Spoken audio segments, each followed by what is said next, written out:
अभी मैं बेंगलुरु के एक चौराहे पे हूँ और पीछे हिंदुस्तान एरोनॉटिकल लिमिटेड दिख रहा है और यही संस्था जो है वो तेजस फाइटर प्लेन को डेवलप कर रहा है। और एक साइड जो है एम चिन्नास्वामी स्टेडियम है जहाँ पे क्रिकेट खेला जाता है और नेशनल क्रिकेट एकेडमी भी इसी के अंदर है जिसके हेड जो है BBS लक्ष्मण है। और एक साइड जो है बड़ा बड़ा बिल्डिंग आपको दिख रहा होगा, यहाँ पे साफ़ सुथरा एक चौराहा दिख रहा है और कुछ बिहार के लोग दिख रहे हैं, ये सभी बिहार के लोग हैं। हम इस पे बात नहीं करेंगे, हम एम चिन्नास्वामी स्टेडियम पे बात नहीं करेंगे, हम बात करेंगे आज बिहार पे। ये सभी लोग बुद्धिजीवी हैं, पढ़े लिखे हैं और सभी लोग बेंगलुरु में रोजगार करते हैं और अच्छे लेवल पे हैं सभी लोग। सबसे पहले सच न्यूज़ में आपका स्वागत है। धन्यवाद धन्यवाद। बेंगलुरु में आप क्या करते हैं? मैं रियल एस्टेट में काम करता हूं और मेरी रियल एस्टेट में काम करते हैं। बिहार में रियल एस्टेट बेंगलुरु इतना डेवलप हो पाया कि नहीं हो पाया? नहीं, बिल्कुल नहीं हो पाया है। हमारा मुजफ्फरपुर में भी प्रोजेक्ट है बट असुरक्षा की भावना से की वजह से हम यहाँ बेंगलोर में सपरिवार रहते हैं क्योंकि वहाँ की सरकार को प्रशासन से मतलब नहीं है। दिन रात हत्या हो रहा है और सरेआम गुंडागर्दी होती है। क्या वहाँ पे शराब बंद हो गया? शराब बंद होने से कुछ फ़ायदा हुआ क्या? हम लोग जाते हैं और शराब हर घर में अवेलेबल है और आपको कॉल करने की भी ज़रूरत नहीं, एक मैसेज में आपको। अच्छा, यहाँ पे शराब बंद है कि चालू है? यहाँ 24 घंटे चालू है। 24 घंटा यहाँ पे शराब चालू है, यानी कहने का मतलब है यहाँ पे शराब पी के अधिकारी जो है ना उस पर से छलांग लगा देते हैं, नीचे कूद जाते हैं। सही है ना नीतीश कुमार जी? हाँ, तो क्या नाम हुआ आपका? मेरा नाम आलोक कुमार है। कहाँ काम करते हैं बेंगलुरु में आप? मैं बैंकिंग फाइनेंशियल सेक्टर में एज ए बिहार में क्यों नहीं काम करते हैं? अपॉर्चुनिटी नहीं मिली हायर एजुकेशन के लिए, वहाँ पे उतनी व्यवस्था। नीतीश कुमार दे रहा है ना अपॉर्चुनिटी, सुशासन की सरकार है, दारू बंद है, अब नहीं है, एकदम पूरा 19 लाख लोगों को रोजगार मिल रहा है वहाँ पे। वो बस पेपर पे है, धरातल पे तो हमें नहीं लगता है कि कुछ उतारा गया है, इसीलिए वही जरूरत पड़ी। तो बिहार में अगर मौका मिलेगा तो आप काम कीजिएगा कि नहीं कीजिएगा? जरूर करेंगे बिहार में। अरे मौका दीजिएगा नीतीश कुमार जी तब ना। बिहार सरकार सुनिए, बेंगलुरु में लोग यहाँ पे आके काम करते हैं, क्यों करते हैं? क्योंकि कहीं नहीं तो कहीं वहाँ पे अपॉर्चुनिटी नहीं है। क्या नाम हुआ आपका? SP सिंह। उम्र कितना हो गया आपका? 60 साल। अच्छा, रिटायर्ड हो गए हैं? हाँ, इसी जनवरी में मैं रिटायर किया। रिटायर्ड होके कहाँ सेटल्ड हुए हैं? बेंगलोर में। बिहार में क्यों नहीं सेटल्ड हुए? बिहार में बहुत तकलीफ़ लगता है यहाँ आपको बताते हुए कि आज एक भी IT कंपनी बिहार में नहीं है और हमारे बच्चे, हम बिहार से रहने वाले बिहार के लोग, और आज यहाँ बेंगलोर में मल्टीनेशनल कंपनी की IT कंपनी की भरमार है और मेरे बच्चे उसमें काम करते हैं। IT कंपनी का शुरुआत कैसे किया जा सकता है? ये सरकार को, नीतीश सरकार ही हो या जिसका भी सरकार हो, बिहार सरकार को वहाँ एक ज़मीन देना होगा, इंफ्रास्ट्रक्चर खड़ा करना होगा और यहाँ से जो IT कंपनी है ना अब तो खोज रही है कि सस्ते हमें दर पे वर्कर कहाँ से मिलेंगे और ये बिहार के लिए बहुत बड़ा अपॉर्चुनिटी होगा जिसको अभी तक बिहार सरकार ने कैश नहीं कर सका है। अब मैं बता देना चाहता हूँ, जहाँ पे रॉ मटेरियल होता है वहीं पे फैक्ट्री होता है, कोयला जहाँ पे होता है वहाँ पे कोयला का खदान होता है। सही है कि नहीं है?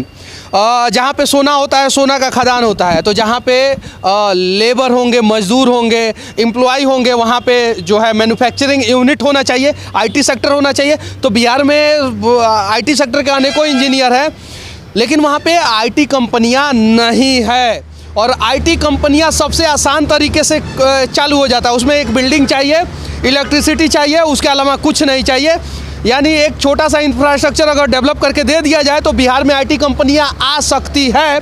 और इन्फोसिस 2005 से हम पेपर में पढ़ रहे हैं कि हर साल इन्फोसिस जो है ना IT पार्क बनाएगा, बिहार में IT पार्क बनाएगा। काहे नहीं बना रहा है? काहे कि अगर 100 करोड़ रुपया का प्रोजेक्ट लेके जाएगा तो वहाँ के अधिकारी बोलेंगे कि 5% हमें दे दीजिए, तो 5% हमें दे दीजिए और इस बंदरबाट में उसे 50 करोड़ रुपया तो दलाली के रूप में दे देना पड़ेगा। तो इन्फोसिस जैसी कंपनियां सोचती है कि 50 करोड़ रुपया में हम बेंगलुरु में एक बड़ा सा प्लॉट ले लेंगे और एक कंपनी अच्छे ढंग से चालू कर देंगे। इसलिए बिहार में IT कंपनियां या मैन्युफैक्चरिंग यूनिट नहीं लगता है। क्या नाम हुआ आपका? नवीन कुमार। यहाँ पे क्या करते हैं आप? मेरा सोफ़ा का दुकान है। अच्छा, बिहार में सोफ़ा का दुकान नहीं खोल सकते हैं क्या? नहीं खोल सकते हैं लेकिन वहाँ जो है सो मूलभूत का सुविधा का कमी है। ऐसा नहीं है कि बिहार में सोफ़ा का दुकान नहीं है, ऐसा नहीं है कि बिहार के बैंक में लोग काम नहीं कर रहे हैं, ऐसा नहीं है कि बिहार में रियल एस्टेट नहीं है। कंडीशन में नहीं है, सही ढंग से नहीं है, उसी चीज़ों को हम लोग दिखाने का प्रयास कर रहे हैं। सेफ भी लगता है, सिक्योर भी लगता है, इसलिए हम लोग यहाँ हैं, यही बिजनेस करते हैं। और वहाँ पे सरकार के द्वारा कुछ मदद मिलता है कि नहीं मिलता है? कुछ नहीं, हम लोग तो 25 साल से बेंगलोर में ही हैं और यहीं लगभग यहाँ पे कोई कमीशन वमीशन मांगने आता है आप लोगों से? नहीं, कोई कमीशन मांगने नहीं आता। कोई नहीं आता? कोई नहीं आता। कोई लोकल लोग हम लोग कोई परेशानी वगैरह नहीं करते हैं। हम लोग का काम है, हम लोग से कोई पूछता भी नहीं कि आप कौन हो, कहाँ हो। हमारा अपना बिजनेस है, हमारा अपना व्यवसाय है। हम ठीक। क्या नाम है आपका? कुणाल वत्स। अच्छा, यहाँ पे क्या करते हैं? मैं आईटी कंपनी में हूँ एज ए सॉफ्टवेयर डेवलपर। अच्छा, सॉफ्टवेयर डेवलपर हैं। डेवलपर मतलब समझते हैं, सॉफ्टवेयर में दो गो होता है, एक सॉफ्टवेयर टेस्टर और एक होता है डेवलपर। डेवलपर मतलब कि थोड़ा सा उससे हाई लेवल का डेवलप करते हैं आप सॉफ्टवेयर। अच्छा, बिहार में अगर मौका मिले तो सॉफ्टवेयर डेवलप कर सकते हैं? बिहार में मौका ही नहीं मिलेगा, कंपनी ने तो मौका कहाँ से देगा। एक टीसीएस की कंपनी है, वो बीपीओ का जॉब से वैकेंसी निकालती है, बीपीओ के लिए। आईटी ना डेवलपर के लिए है ना टेस्टिंग के लिए है। एजुकेशन तो है ही नहीं, पहले एजुकेशन दे तब तो वहाँ पे कोई कंपनी जाएगी ना जो बच्चों को लेगी।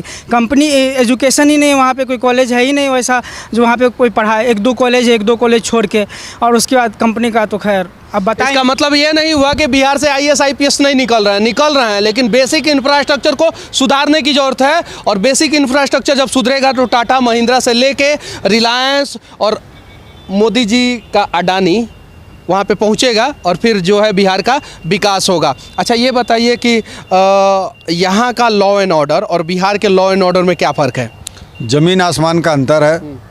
मैं बहुत पहले देखा था कि लालू के राज में बोल रहे थे कि भाई फिरौती होता है, बदमाशी होता है, रंगदारी चलता है, लेकिन आज फिर वही लगता है कि समय आ गया है।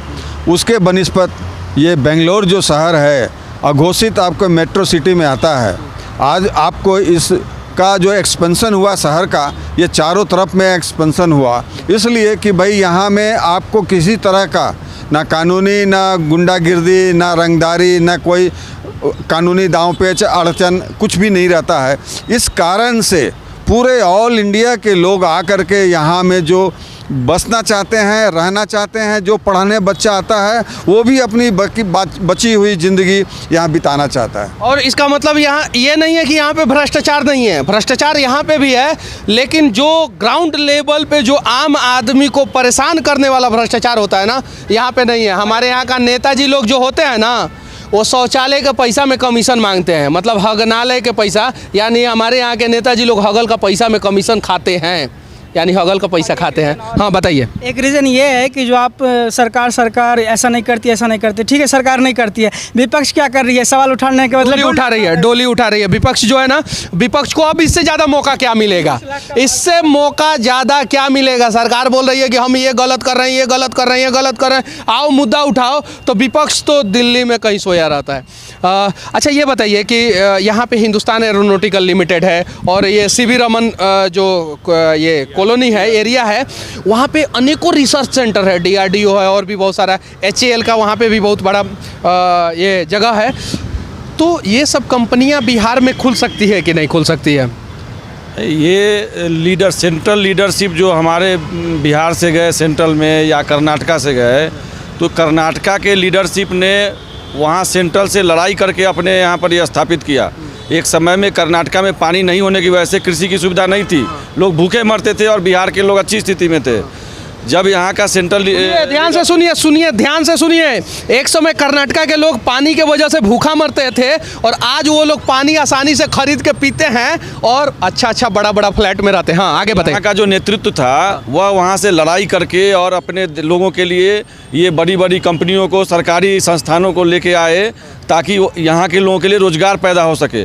और उस समय हमारा जो नेतृत्व था, जो लालू रीजन था, उससे पहले जगन्नाथ मिश्र रीजन था, वह सब भ्रष्टाचार, परिवारवाद, वंशवाद में बिहार को अभी भी बर्बाद किए हुए और तब भी किया। तो जिस समय वो चीज़ आना था वो वहाँ नहीं आके यहाँ आया, इसकी वजह से आज अभी जो सुशासन बाबू हैं उनके बारे में क्या कहना चाहते हैं? सुशासन बाबू का उम्र जो है लगभग हम समझते हैं 75-80 के करीब है और ये बिहार की जनता के लिए दुर्भाग्य है कि आज के डेट में उनके सामने फाइटर प्लेन चलाएगा 21 साल का लड़का, DM बनेगा 22 साल का लड़का, SP बनेगा 23 साल का लड़का, बॉर्डर पे जाएगा 17 साल का लड़का और मुख्यमंत्री बनेंगे 75 साल का। तो सठियाया हुआ फैसला होगा ही।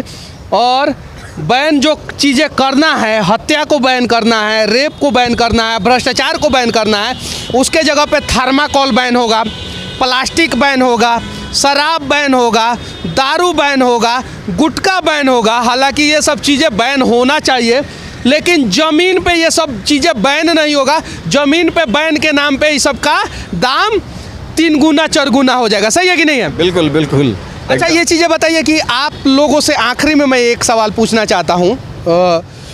आप लोग जो पैसा कमाते हैं उसका मैक्सिमम इन्वेस्टमेंट कहाँ करते हैं? आप बताइए, बैंकिंग सेक्टर में आप हैं, सबसे बढ़िया आप जवाब दे सकते हैं। सी मेजरली जो हमारा यहाँ पे खर्च है हाउस रेंट में, जो हमारा daily day in day out का ग्रॉसरी आइटम्स है, लाइवलीहुड के लिए जो हमें रिक्वायरमेंट होता है उसमें मेजरली पैसा चला जाता है। अच्छा, जो आप लोगों को जो सैलरी मिलता है उसका कितना परसेंटेज खर्च जो है आप लोग बेंगलुरु में कर देते हैं? जित सैलरी का ऑलमोस्ट 30 to 40% तो हम खर्च कर ही देते हैं।